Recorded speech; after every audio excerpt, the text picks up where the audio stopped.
Welcome to The Deep Dive, the show where we take a stack of sources, articles, research, and notes, and distill them into the most important nuggets of knowledge and insight custom-tailored for you, our curious listener. Today, we're plunging into a world that's been quietly, but really powerfully redefining storytelling. For too long, I think animation has often been sort of pigeonholed, seen as the exclusive playground of massive studios like Disney or Pixar, churning out blockbusters with equally massive budgets. But what if I told you there's an incredible evolution happening right now? A surprising and, well, powerful emergence of animation flourishing far beyond the traditional confines of Hollywood. Okay, let's unpack this. How animation is no longer just for the big players, but a rapidly evolving frontier for independent creators. Our mission today is to truly explore what makes independent or indie animation such a compelling and innovative space. We'll be looking at its unique techniques, delving into the minds of the incredibly talented artists who are driving this movement, and uncovering the distinct challenges and triumphs they face in bringing their deeply personal visions to life. We've pulled together a fascinating array of sources for this deep dive, everything from insightful articles on indie filmmaking and the timeless art of stop motion, to intimate profiles of pioneering animators who are making waves globally, and even some candid discussions about the animation industry's current economic realities. And that last point is particularly critical, I think, because independent animation truly represents a renaissance of artistic freedom. It's taking hold precisely when the mainstream industry seems to be, well, faltering in some ways. It's a testament to how creativity can thrive outside the traditional corporate structure, often leading to profoundly personal and innovative work that wouldn't typically get greenlit by large studios. This evolution is democratizing the animation landscape, making it accessible to a wider array of voices and ideas, which is just incredibly exciting for the entire art form. That's a crucial point, yeah. And it perfectly sets the stage for the shifting landscape of filmmaking we're witnessing. For so long, like you said, animation was almost exclusively the domain of major studios, those behemoths with their multi-million-dollar budgets and even larger armies of animators. Think of it as a tightly controlled, high barrier to entry kind of industry. But now, almost unexpectedly, animation has become an increasingly popular and surprisingly accessible tool for independent filmmakers. This isn't just about different production sizes. It's about opening up entirely new creative dimensions, offering innovative techniques and literally boundless storytelling possibilities that exist entirely outside of the mainstream production pipeline. It's a fundamental reimagining of who gets to tell stories and how. Indeed. And what becomes profoundly fascinating here is how animation truly opens up these creative dimensions that live action simply can't touch. It offers unparalleled freedom for unique narratives. Imagine trying to visualize a, surreal dreamscape or craft abstract visual metaphors in live action without an absolutely exorbitant budget or without sacrificing artistic intent. The constraints of physical reality, casting, location shooting, they just aren't there in animation. This inherent capability allows indie filmmakers to really push the boundaries of traditional storytelling. They can present narratives that are distinctively compelling and visually stunning, precisely because they aren't confined by the physics or practicalities of the real world. They can literally animate anything they can imagine, from a talking teapot in a cosmic ballet to the emotional landscapes of a character's internal struggle. It's like a canvas without edges. A canvas without edges. I love that. And that vision of animation as a boundless canvas really sets the stage for what we're seeing now. So what does this all mean for the artists themselves? It seems like it's about pure, unadulterated creative freedom, right? A space where if it can be dreamt, it can be animated. When we talk about defining independent in animation, we're really talking about animators who operate outside the bounds of big studios and blockbuster contracts. Exactly. This freedom, as you mentioned, allows them to explore new artistic possibilities in craft and storytelling. They're often producing work that is deeply personal and provocative without that intense pressure to justify commercial viability to large corporations or adhere to a specific brand or demographic. It really is a different beast entirely. It almost feels like the difference between, say, a commissioned portrait and painting something truly from your soul. That analogy holds true, absolutely. And while the benefits of this creative freedom are immense, the practicalities of actually making it happen independently, well, they come with significant hurdles. Yet, despite these challenges, independent work is seeing high levels of success, which is incredibly encouraging for the entire industry. Looking at the benefits, first, you have that incredible creative freedom, the ability to pursue unique and innovative ideas without those mainstream constraints. An independent animator isn't chasing focus group approval or aiming for the, lowest common denominator. They're chasing their unique vision. There's also immense flexibility. Independent animators can work on a variety of projects, from highly experimental short films to ambitious features, experimenting with diverse styles and techniques without being locked into a studio's house style. They can jump from stop motion to traditional 2D to 3D, maybe all within a single year. And crucially, they often have a direct, unmediated connection with their audience. They can engage directly through online platforms, which is something major studios, with all their layers of PR and marketing, often struggle to replicate authentically.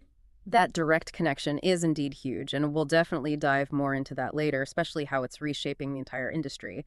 But let's not gloss over those challenges, because while the creative liberation sounds, amazing, the reality of independence can be incredibly daunting, can't it? It sounds like a constant uphill battle. Oh, it absolutely can be. The primary challenges include funding, which is a constant difficulty, securing financial backing for projects.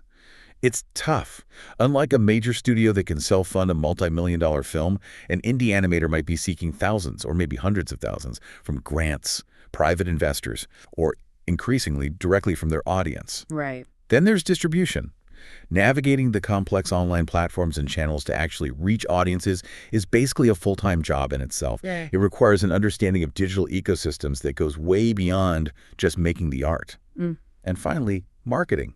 Promoting their work and building a brand to attract viewers without a studio's immense budget is, well, it's a monumental task. So this raises an important question. While the creative freedom is immense, the practicalities of making it happen independently come with significant hurdles. Yet, like we said, independent work is seeing high levels of success. And we saw a powerful testament to this recently with the independently produced Film Flow, which won Best Animated Feature Film at the 97th Oscars. That was huge. A really significant win.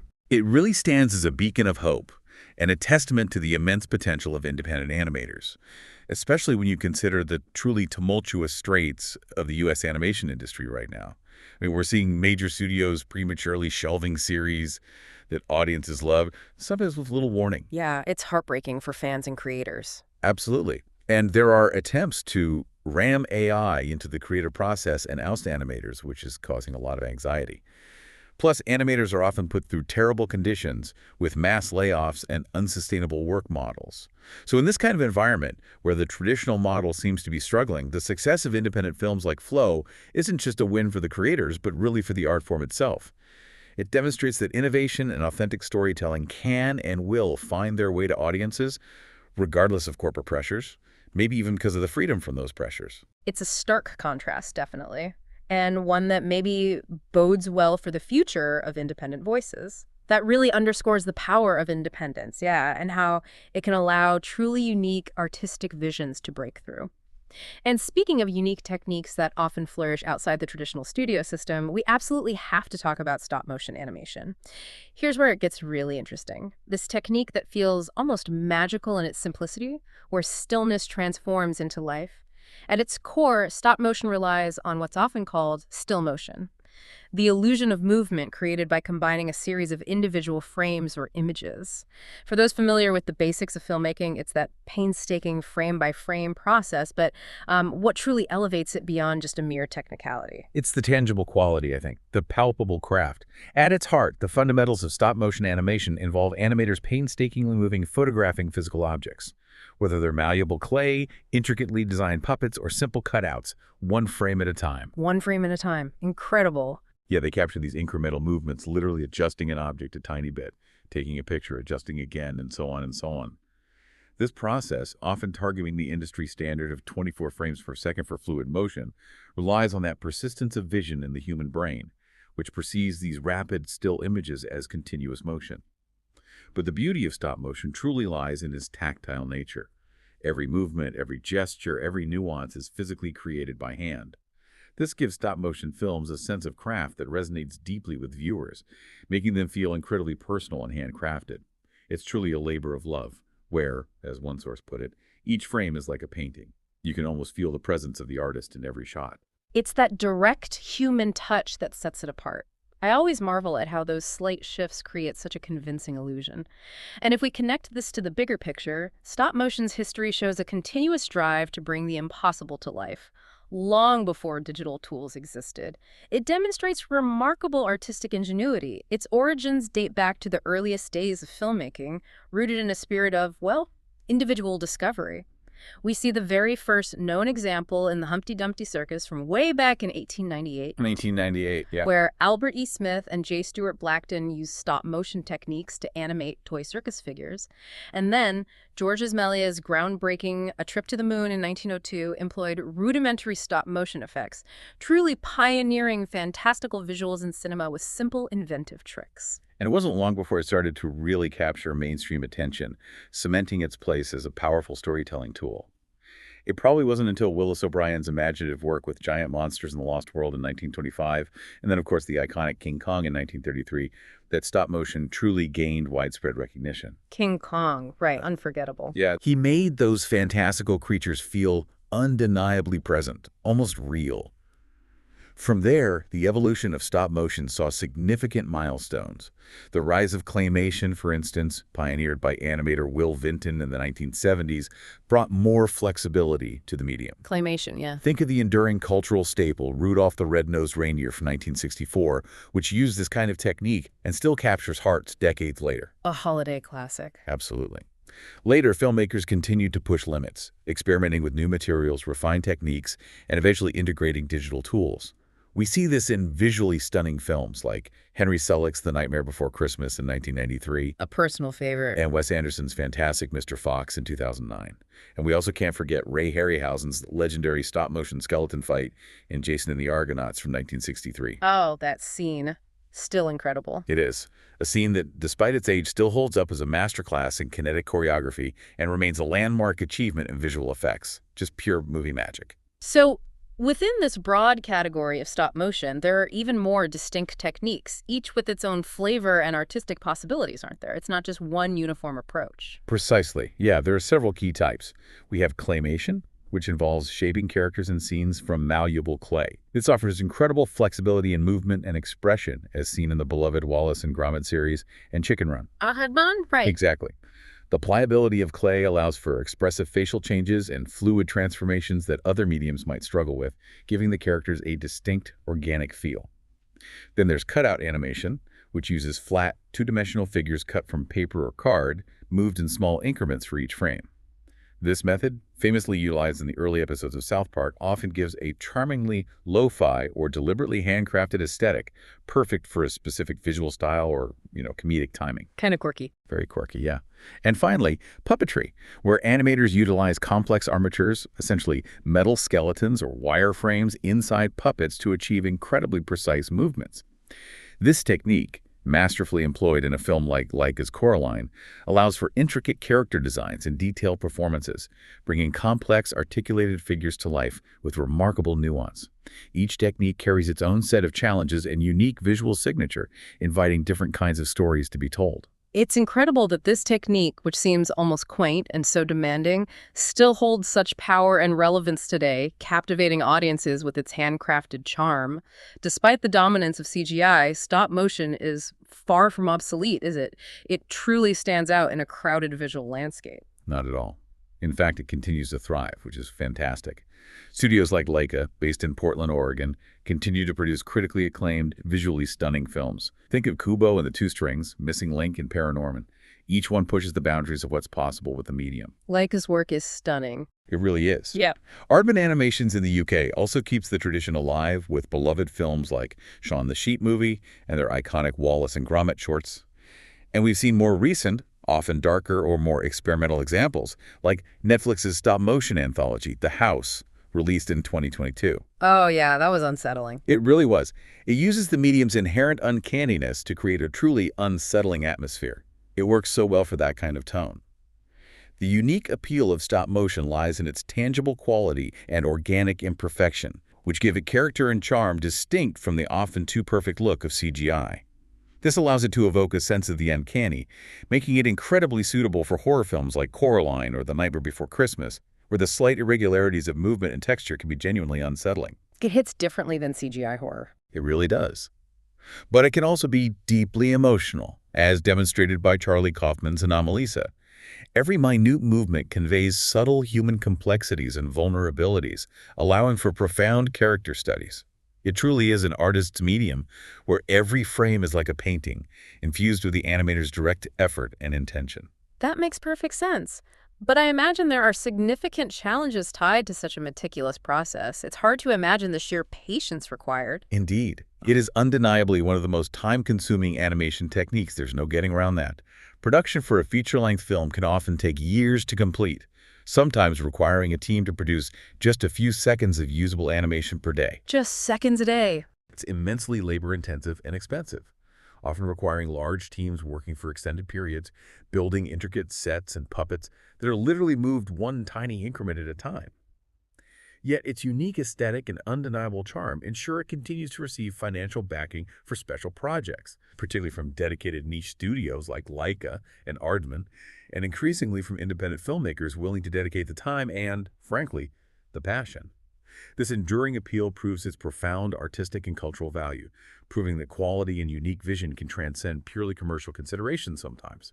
It's truly fascinating how a technique so deeply rooted in the physical world continues to thrive, even in our digital age. And this brings us to how technology isn't just replacing these older methods, but actually empowering them in new, exciting ways.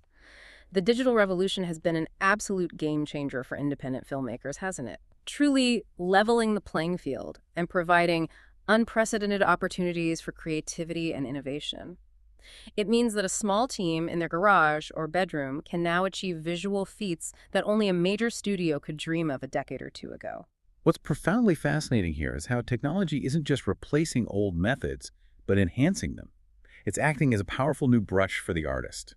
It's not about what computers can do on their own, but what artists choose to do with them to evoke a particular feeling, a connection to the physical world, a sense of authentic craft. Right, it's an intentional choice. Exactly. This is wonderfully evident in the growing trend of blending the tactile, handmade look of stop motion with the digital flexibility of 3D animation. This fusion creates a unique style that feels both nostalgic and innovative, resonating with audiences who appreciate both the comfort of the familiar and the excitement of the new.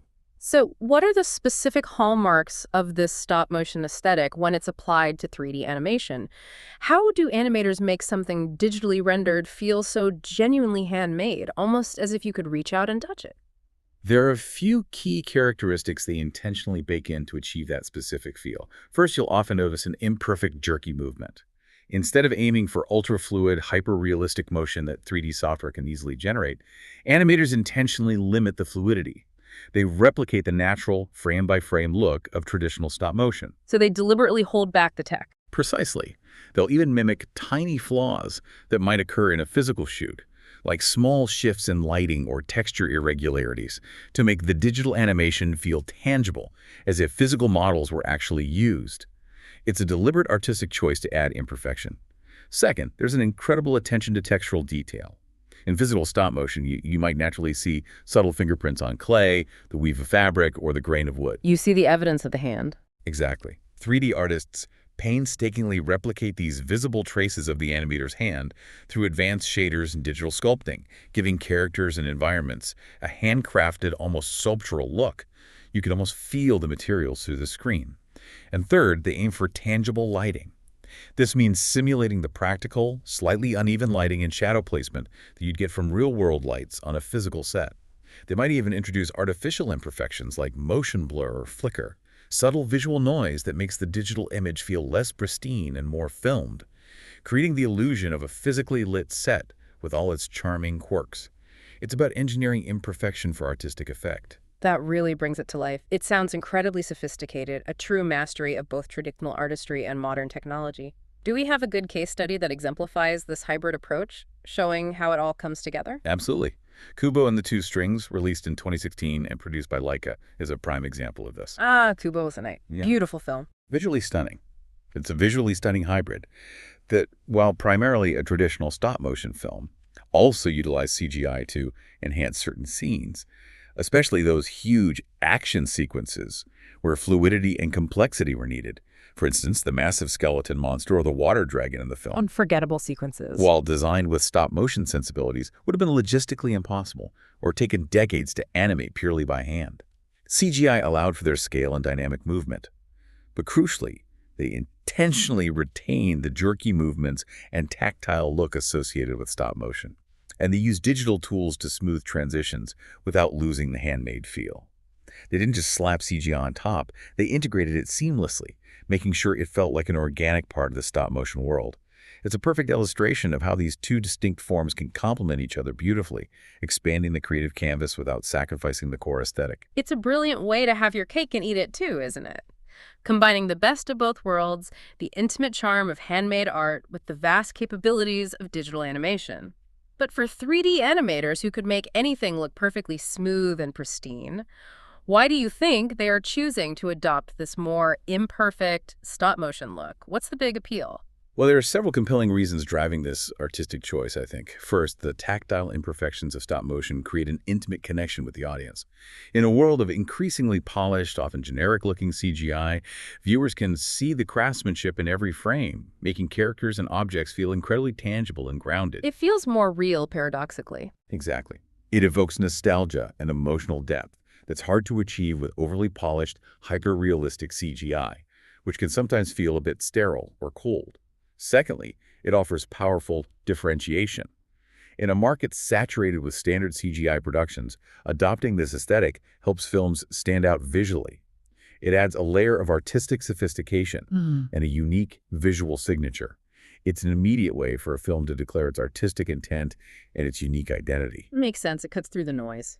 And finally, it allows for grounded storytelling with digital flexibility.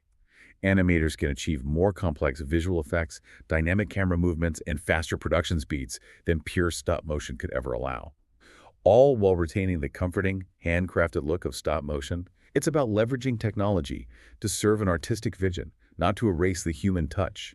It allows creators to tell more ambitious stories while retaining that beloved, tangible quality. It's truly inspiring to see artists using these techniques, whether traditional or hybrid, to tell their stories. And when we look beyond the blockbuster animation, it's really in the independent space where artists are truly crafting worlds of their own. Yeah. They experiment with wide-ranging media to tell stories from their honest experiences or, their wildest dreams. These artists are the ones pushing boundaries, proving how creatively far the fringes of animation can get.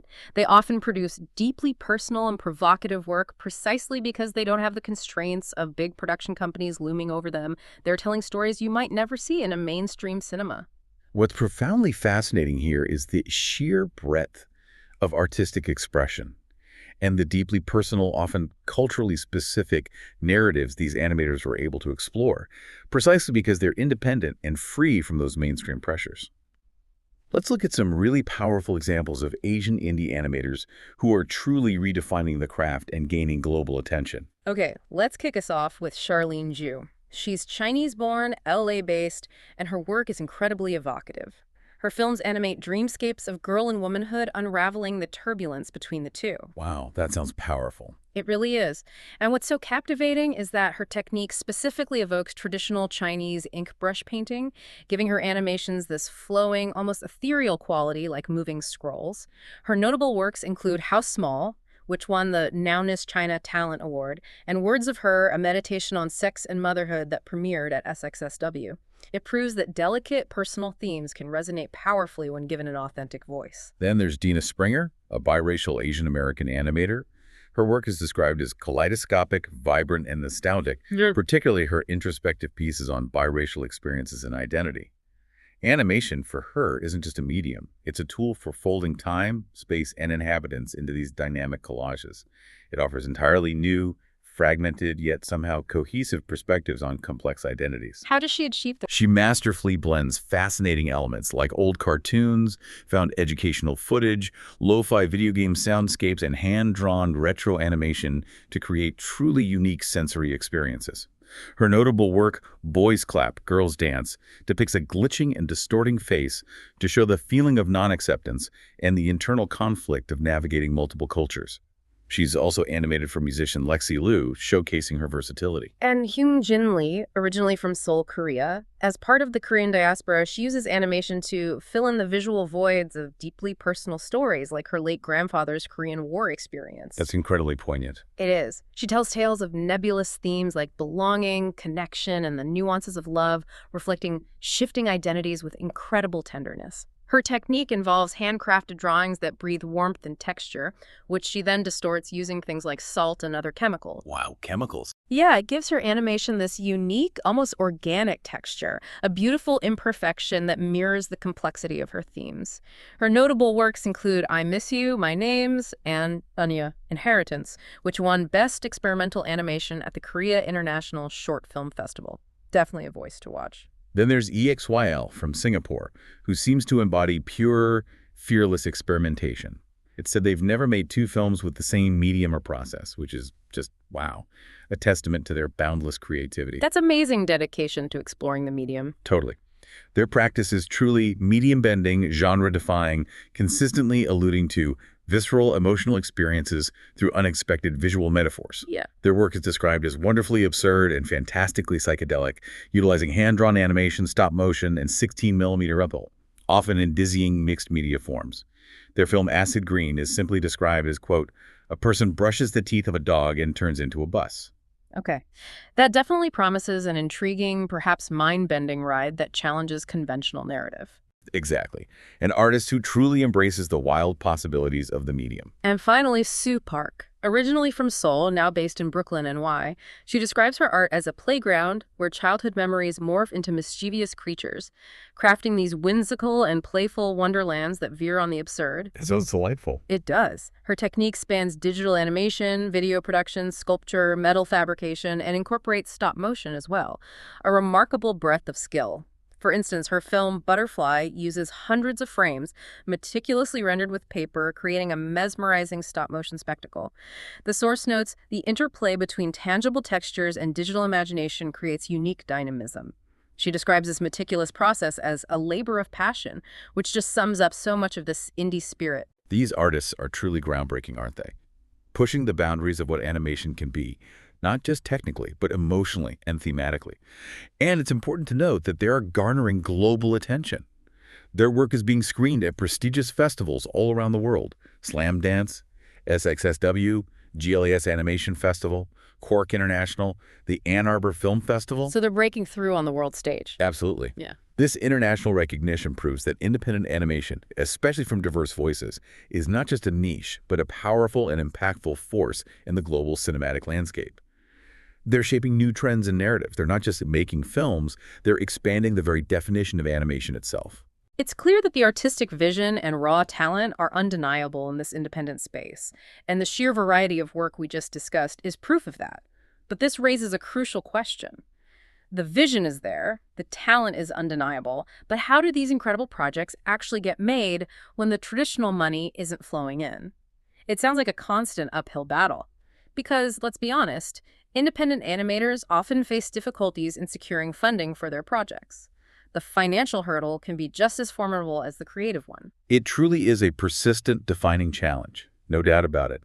Unlike a major studio that has established pipelines for financing and a vast corporate safety net, independent animators are often starting from square one. Many indie projects rely heavily on various crowdfund models, Patreon, Kickstarter, Project.City. You see this all the time. Right, the crowdfunding route. Yeah. This typically involves creators building a following by releasing previews, then asking for funding directly from their audience. It's a highly personal, direct appeal where fans feel invested not just in the product, but in the artist's journey. Now, pitching to streaming services or smaller production houses is possible, but it requires making contacts, building a compelling case. Networking, basically. Exactly. And there's always the inherent risk that an interested investor would want to influence a production to better suit their audience or goals, which can compromise the independent vision, potentially forcing a dilution of that unique voice. It's a delicate balance between securing necessary funds and maintaining artistic integrity. So it's not just about finding money, but finding money that respects the artist's integrity. And this is precisely where social media enters the picture as an absolute game changer for indie animation.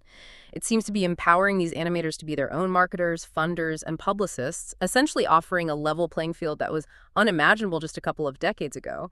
It's almost like they have their own miniature studio in their pocket. That's precisely right. Social media has become, for many, the new infrastructure for indie animation. It's democratizing not just creation, but distribution and community building.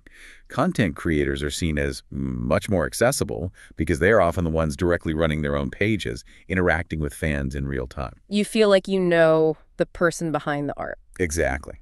This allows for direct engagement, liking comments, replying to fans, resharing fan art, which fosters a truly personal connection. It leads to fans becoming more attached to the creators and their projects. It's an authenticity that's hard to beat and, frankly, impossible for large corporations to truly replicate. You're not just supporting a show, you're supporting an individual artist. And beyond just connecting, it sounds like there's a real-time feedback loop happening, almost like a constant organic test screening. Absolutely. Social media provides instant feedback and iteration opportunities that traditional studios can only dream of, or maybe dread. Creators can share work in progress, whether it's a character sketch, a short animation test, or a storyboard. They receive immediate critique, enthusiastic encouragement, and often highly valuable suggestions, allowing them to make iterative improvements based on audience reactions. That's huge for development. Massive. It's a huge advantage compared to the slower, less tailored feedback of corporate test screenings that often happen way too late in the production process to make significant changes anyway. Furthermore, animators can effectively establish a distinct online persona, building a brand and a devoted following interested in their unique content, making them instantly recognizable. This branding goes beyond just a logo. It's about their art style, their writing, the topics and themes they explore. It ensures they reach the right, most receptive audience. And it's not just about building a community around a personal brand, but actively promoting their work to a potentially global audience, right? Exactly. Social media serves as a powerful platform for teaser trailers, sneak peeks, and promotional campaigns, generating anticipation and ensuring a receptive viewership upon release. Perhaps most significantly, it offers immense viral potential. We've all seen it happen. Yeah. A single well-timed tweet, post, or video can go viral and catapult an indie animator into the spotlight, attracting attention from fans, fellow creators, and even traditional media outlets. This can lead to increased visibility and sometimes even unexpected opportunities. This allows creators to bypass traditional gatekeepers entirely. They can showcase their work directly to audiences, potentially gaining recognition and even partnerships with studios without needing to attend fancy art schools or impress execs whose taste might not align with their unique vision. It also massively facilitates networking and collaboration. Animators can connect with potential collaborators, voice actors, musicians, mentors from all around the globe, fostering opportunities for joint projects. We see this powerfully in multi-animator projects, or MAPs, like the incredibly popular Warrior Cats animations you see online. Oh, the MAPs are huge. They are. Numerous artists contribute different scenes to a single narrative, showcasing a collective vision built by the community. Or consider the incredible Shrek Retold, which was a multidisciplinary feat involving over 200 individuals recreating every single shot of the original film. That was wild. It was, allowing each artist's voice to shine in a surprisingly cohesive and often hilarious way. This is community-driven creativity on a grand scale. This raises an important question then. Is social media not just a tool, but maybe the new infrastructure for indie animation, allowing raw creativity and unique voices to find their audience directly, often bypassing traditional gatekeepers entirely? It encourages that individuality, which audiences inherently seek genuine connections to, proving that authenticity often triumphs over corporate polish. I would argue it increasingly is the primary infrastructure, yeah. It's defining a new paradigm for how animated content is created, funded, and consumed. Now, when we contrast this agile, community-driven approach with mainstream marketing, the difference is just stark. We often hear that a bunch of shows from big-name studios are biting the dust because the studios dropped the ball on letting people know these gems even existed. Like City of Ghosts. City of Ghosts on Netflix is a perfect example. Critically acclaimed, beautifully made, amazing potential, but barely promoted, and then quickly canceled. So frustrating. It is. Often the creatives behind these shows have zero say in how their work gets promoted. Marketing decisions are made by executives far removed from the artistic vision. Large organizations are inherently slow and cumbersome for the sake of bureaucracy, making it difficult to adapt marketing strategies quickly or respond to trends. It leads to missed opportunities and wasted potential. It's a fascinating paradox. The agility and personal touch of indie creators versus the corporate behemoths. Yet marketing, whether indie or not, is clearly vital to success. Compare that to the marketing muscle of studios like Illumination, the creators of the Despicable Me franchise. Their stuff is everywhere. Absolutely everywhere. They leverage massive partnerships with companies like Lego, IHOP, HelloFresh, ensuring their characters are ubiquitous. They even have specialized creative squads that capitalize on viral trends like the whole gentle minions phenomenon online. They understand their audience and how to engage them on every level, blurring the lines between content and advertising. This contrast underscores a crucial key takeaway. Being a good artist and storyteller can only get you so far, especially now. Reaching your audience is absolutely crucial in today's crowded media landscape. The modern indie animator isn't just an artist. They are, by necessity, a savvy entrepreneur, a community manager, a brand strategist, maybe even a data analyst. Wearing a lot of hats. So many hats. They must watch trends, find gaps in the market, and study all the algorithms to truly succeed in getting their unique work seen by the masses. The digital landscape demands not just artistic talent, but also a sophisticated understanding of promotion and audience engagement, blurring lines that traditional studios often keep rigidly separate. That makes perfect sense. The contemporary indie animator is truly a multi-hyphenate creator.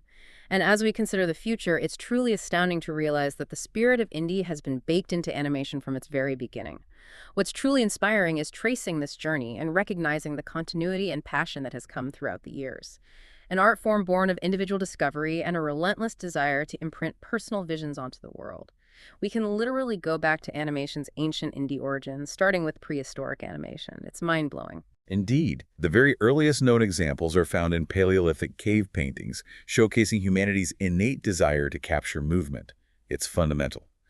The Lascaux caves, dating back 18,000 years, feature animal figures illustrated dynamically, often superimposed. This has led to theories that they would appear in motion with the flickering nature of firelight. Wow, animation by firelight. Potentially. Oh. Even further back, the Chauvet Cave, 32,000 years ago, depicts a rhinoceros with 7 or 8 horns and a multitude of bags, a clear superimposition of the rhino in different poses. This represents what we can call sequential image storytelling, the very germ of animation. This wasn't mass production. It was individual artists in caves experimenting with light and sequence. It's incredible to think of animation existing even before written language as we know it. And then fast-forwarding centuries to the 17th century, we see the emergence of mechanical projections, another step forward driven by individual ingenuity. Yes. Christian Huygens' magic lantern, invented in the 1650s, was a remarkable precursor. This device projected moving images onto a wall using lantern light and painted glass slides. Yeah. Some even had mechanical elements that allowed for simple animation. Like early cartoons. Sort of. Yeah. It was used for both education and entertainment, notably for phantasmagoria horror theater, projecting terrifying images of demons and skeletons onto smoke. Creepy. Very. And this device remarkably predated photography by nearly 200 years, showing an early independent drive to create animated spectacles for an audience. And the 19th century gave us a flurry of ingenious optical toys and devices, foundational for understanding persistence of vision, that trick of the eye that makes still images appear to move. These weren't corporate products. They were often the inventions of curious individuals tinkering away. Exactly. John Aiton Paris's thaumatrope in 1827 was a simple but effective piece of card with different images on each side that blend when twisted rapidly, clearly demonstrating persistence of vision. Then, the phenakistoscope by Joseph Plateau and Simon von Stamfer in 1833, animating up to 16 frames on a spinning disc viewed through holes. I think I've seen replicas of those. You probably have.